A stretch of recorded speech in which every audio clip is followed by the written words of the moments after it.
أفحسبتم أنما خلقناكم عبثا وأنكم إلينا لا ترجعون.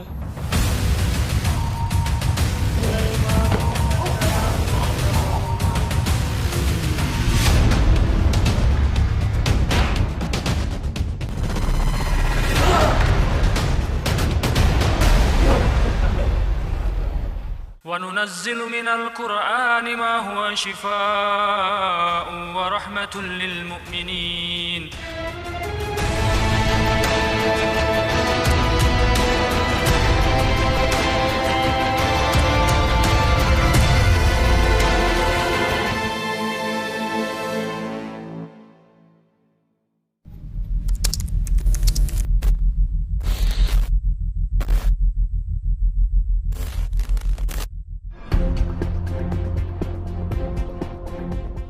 Assalamualaikum warahmatullahi wabarakatuh. Pemirsa Ruqyah yang diridhoi Allah Subhanahu wa Ta'ala, makhluk gaib akan senantiasa mengusik ketenangan manusia. Mereka berusaha mengganggu dari berbagai sisi dan beragam keadaan.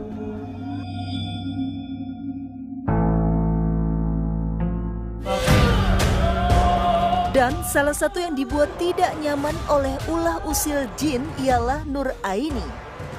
A'udzu billahi samiil 'aliim minasy syaithanir rajiim. Terapi ruqyah langsung dimulai. Ustadz Muhammad Zunaidi membacakan ayat-ayat Al-Quran. Dalam waktu sekejap, ia sudah dikuasai oleh kekuatan gaib. Iyyaka na'budu wa iyyaka nasta'in. Ihdinas siratal mustaqim. Wajahnya menggambarkan kesakitan. Siratal ladzina an'amta 'alaihim ghairil maghdubi 'alaihim waladdallin. Keluar. Ia terus merintih seakan tak kuasa menahan sakit. A'udzu billahi samiil 'aliim minasy syaithanir rajiim. Bismillahirrahmanirrahim. Walaupun sudah tidak berdaya, akan tetapi jin tersebut tetap enggan meninggalkan tubuh Nur Aini. Innakum ilaina la turja'un. Fata'alallahul malikul haqq. La ilaha illa huwa rabbul arsy. Sadar rasa sakit yang dialaminya disebabkan oleh Ustadz Zunaidi, ia pun mencoba meluapkan kekesalannya. Ilahan akhar la burhana lahu bihi fa inna ma hisab. Tiba-tiba saja makhluk gaib ini berubah tingkah. Sekarang dia menunjukkan kesedihannya. Dengan suara lirih, ia terus memohon kepada Ustadz Zunaidi.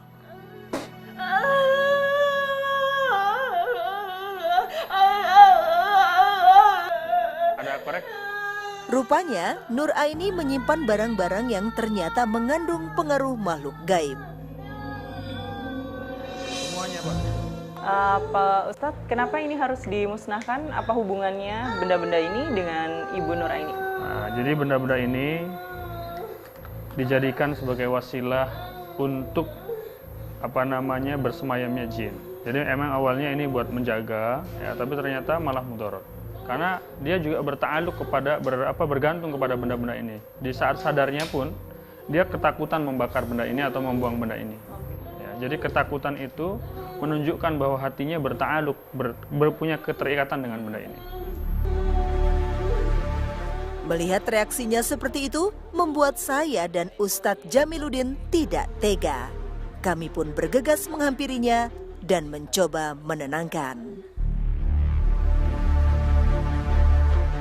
Bismillahirrahmanirrahim. La haula wa la quwata illa billahil aliyyil azim. Tak mau basa-basi, Ustadz segera memusnahkan benda-benda itu.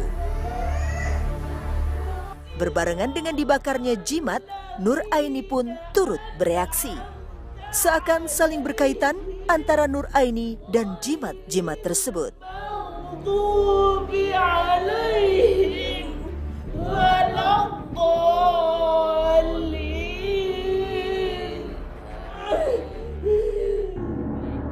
Awalnya kan kita lihat kayak seperti sakit medis, nah.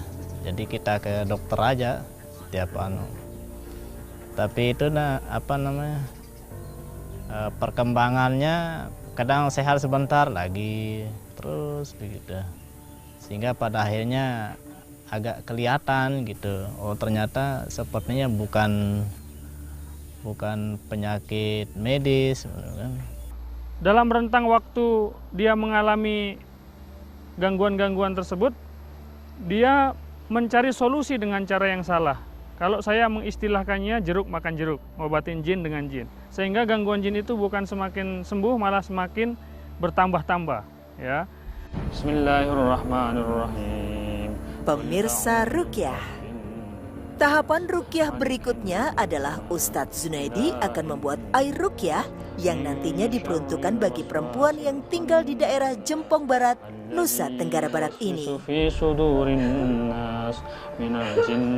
Ternyata Nur Aini kembali aktif. Bismillah, tarik. Bagus. Ustadz langsung memintanya untuk mengeluarkan sendiri aura-aura gaib dari tubuhnya. Jangan emosi, tarik. Terus. Yang sakit dari kepala tarik juga ke mulut. Ayo. Nih, minum dulu, baca bismillah, pegang tangan. Bismillah dulu, bismillah. Biar semua penyakitnya dengan izin Allah keluar. Mbak pegang dadanya gini. Sekarang Nur Aini sudah sadar. Saatnya Ustadz mendakwahinya. Aku ikhlaskan. Ayo, diikhlaskan semuanya. Semua orang yang pernah menyakiti hati Mbak Nur, semua orang yang pernah mengecewakan hati Mbak Nur, ikhlaskan, pasrahin sama Allah. Kalau Mbak menyimpan kesedihan itu sama dengan menyimpan bangkai. Akan tetapi air matanya mengalir deras ketika Ustadz menyarankannya untuk ikhlas atas segala ketetapan Allah Subhanahu wa Ta'ala. Hatinya keluarin. Itu baunya busuk itu dan disukai setan. Melihat Nur Aini semakin larut dalam kesedihan, Ustadz meminta Imron suaminya untuk lebih mendekat sambil terus mengusap lembut punggung Nur Aini. Lebih banyak dari itu sekarang ini kan. Yang di rumah itu enggak seberapa coba. Masa sekolah juga diperhitung. Iya, enggak dikasih juga masih lebih bersyukur. Rezekinya ada di tangan Allah. Enggak dikasih juga mereka enggak salah. Masa depan ada di tangan Allah. Ikhlas. Ustadz Zunaidi dengan sabar menuntun Nur Aini untuk terus menerima takdir Allah Subhanahu wa Ta'ala.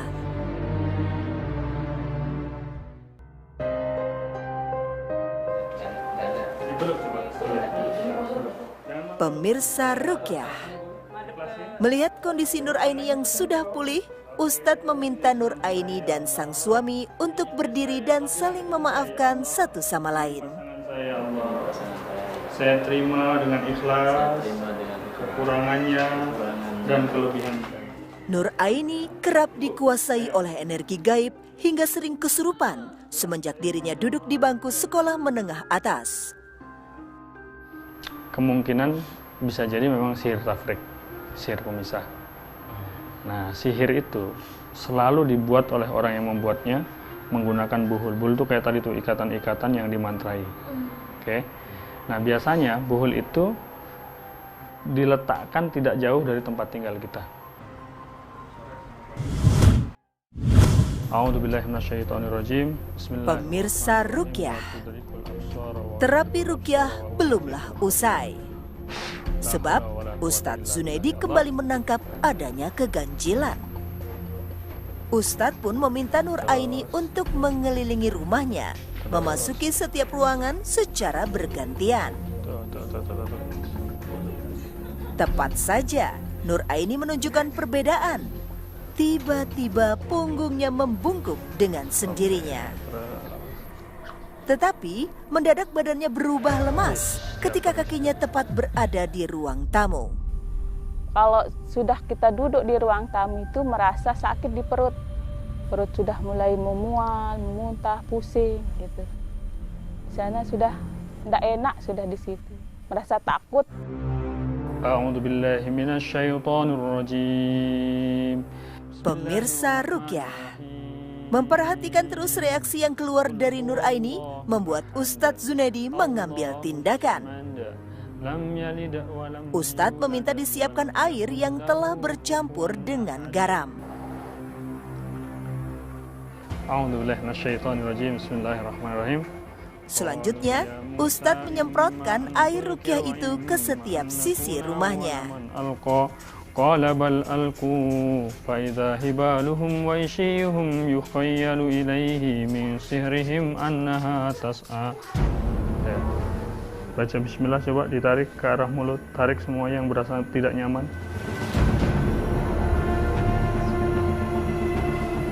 Apa? Seperti ada apa rasanya?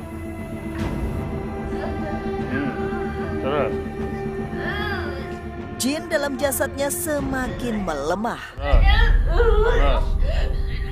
Gangguan jin yang mengganggu dirinya adalah jenis jin sihir tafrik atau sihir pemisah. Ya, makanya dalam rentang waktu yang panjang dia mampu menahan rasa benci kepada suaminya. Dia mampu menahan rasa jengkel dan bahkan tidak mau melayani suaminya. Nauzubillah. Alhamdulillah, ibu dua anak ini telah terlepas dari belenggu jin. Allah Subhanahu wa Ta'ala telah menyembuhkannya. Tidak ada kesembuhan kecuali kesembuhan darimu. Sembuhkanlah dengan kesembuhan yang sempurna tanpa meninggalkan rasa sakit. Amin, amin, ya Robbal Alamin.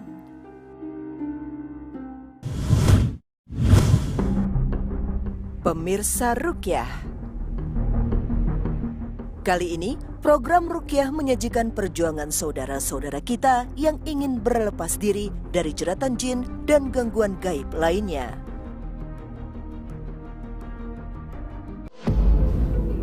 Di antaranya adalah kakak beradik Amanul Arifin dan Ansyari Arifin.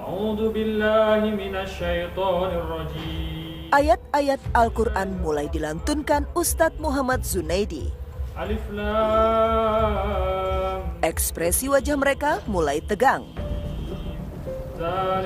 Kini, jin dalam diri Amanul mulai menunjukkan keberadaannya. Tidak sanggup melawan energi gaib, Amanul pun semakin dikendalikan jin. Tenaganya berubah besar dan mencoba mendorong kuat-kuat pintu musola. Beruntung, aksinya segera dihentikan. Dengan cepat, para peruqyah langsung menundukkannya.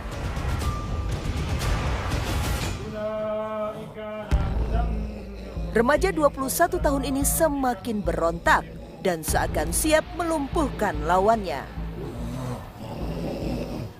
Tetapi sejenak ia terhenti, seakan-akan sedang memasang kuda-kuda. Apakah yang akan dia lakukan?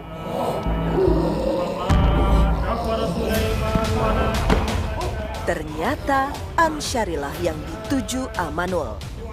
Tiba-tiba Amanul berusaha melumpuhkan Ansari. Alal malakaini bibabi Harut wa Marut wa ma yu'allimani min ahadin. Melihat reaksi mereka secara dekat sempat membuat saya ketar-ketir. Nama nahnu fitnatun. Amanul semakin ganas, tetapi tidak sama dengan Ansari. Ansari justru bertindak menyerupai ular. Walau reaksi kakak beradik yang tinggal di Pontianak, Kalimantan Barat ini semakin tak menentu, namun tidak menurunkan semangat Ustadz Zunaidi untuk membantu mengeluarkan jin dalam badan kakak beradik ini.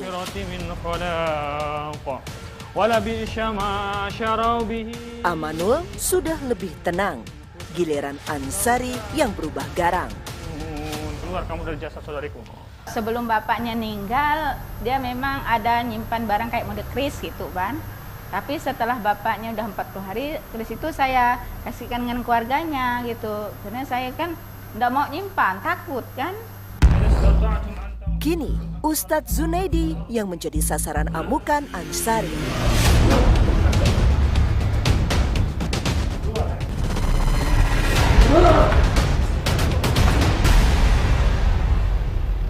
Ustadz langsung menangani Ansari. Buka matanya. Istighfar.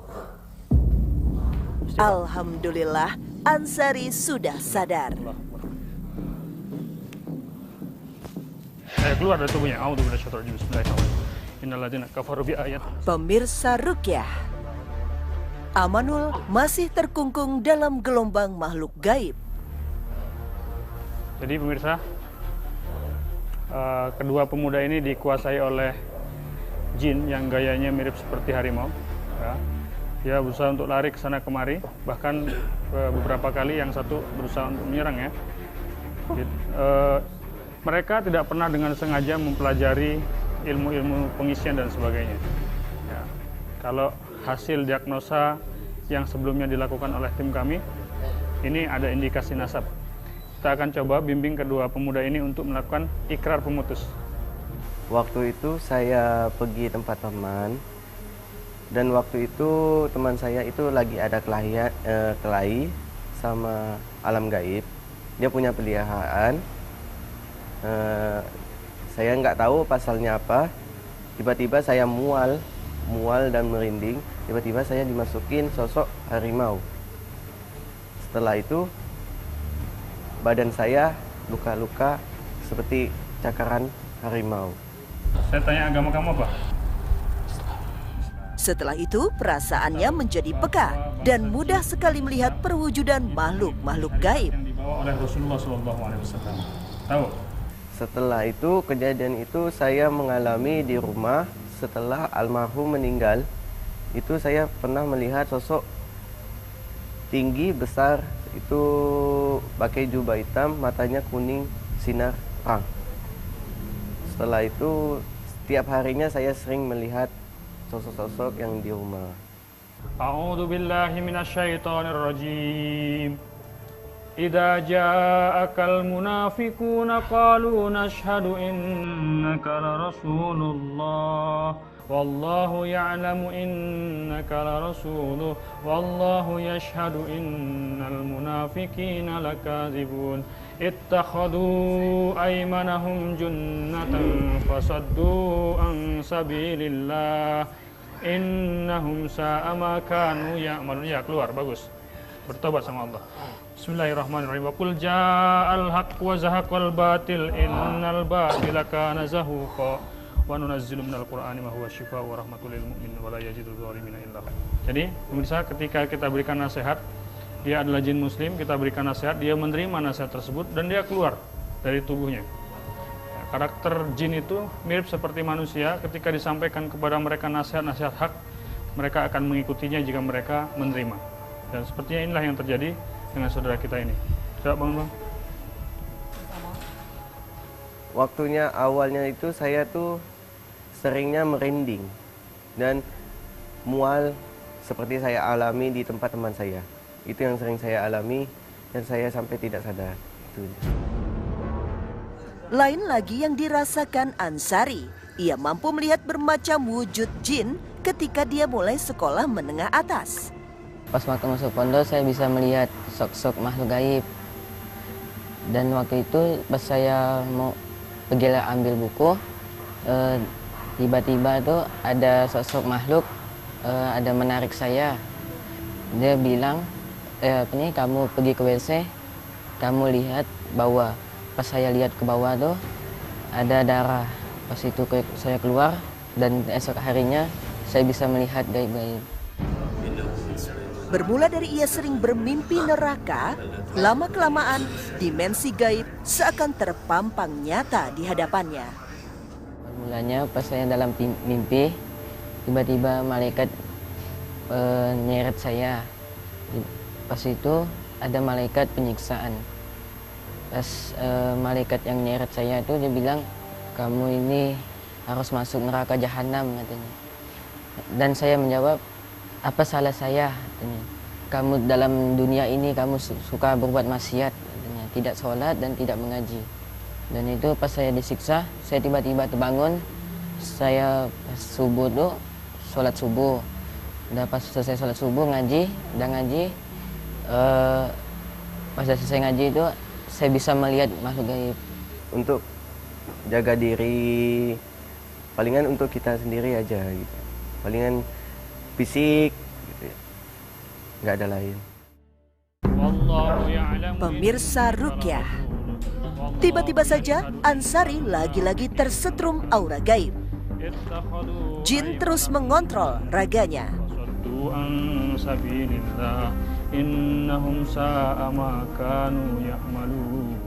Ini dipesantrenkan oleh orang tuanya, tapi seringkali pulang karena seringkali ketakutan. Dia sering melihat makhluk-makhluk gaib, dia sering melihat penampakan-penampakan jin.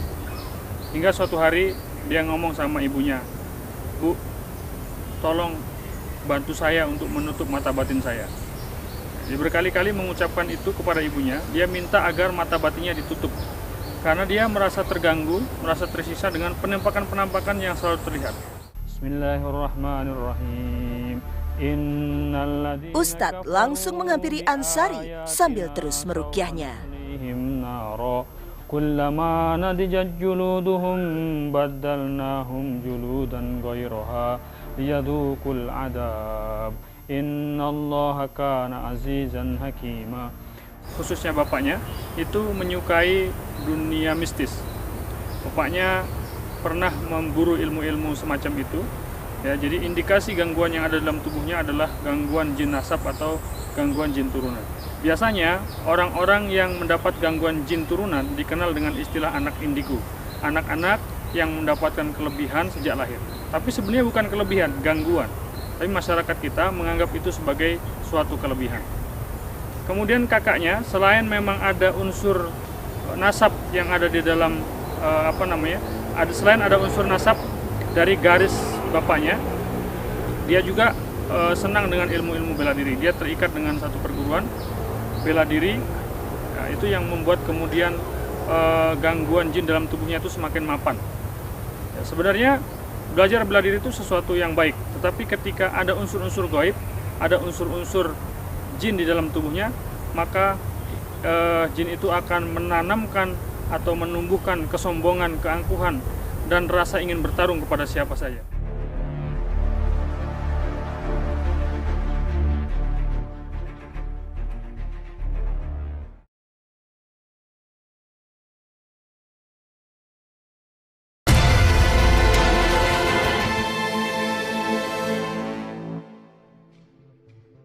A'udzubillahi minasyaitonirrajim. Setelah mengamati reaksi mereka, Ustadz pun meminta kakak beradik ini untuk mengucapkan ikrar pemutus jin keturunan. Wa asyhadu anna Muhammadar Rasulullah. Aku berikrar dengan nama Allah bahwa aku berlepas diri dari pewarisan jin leluhur. Cukup bagiku dan anak keturunanku berlindung hanya kepada Allah. Alhamdulillah, sudah tidak ada reaksi lagi pada diri mereka. Ya, harapan seorang ibu lah, Bu, supaya anaknya soleh, mengikut jalannya Allah, kan? Itu kita kan harapnya itu sebagai orang tua, kan?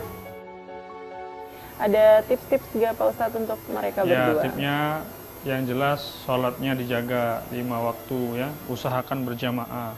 Karena ketika seorang hamba Allah berjamaah, dia dalam perlindungan Allah. Ketika seseorang itu lepas dari jamaah, dia dikeroyok setan seperti kambing gembalaan yang dikeroyok oleh binatang buas.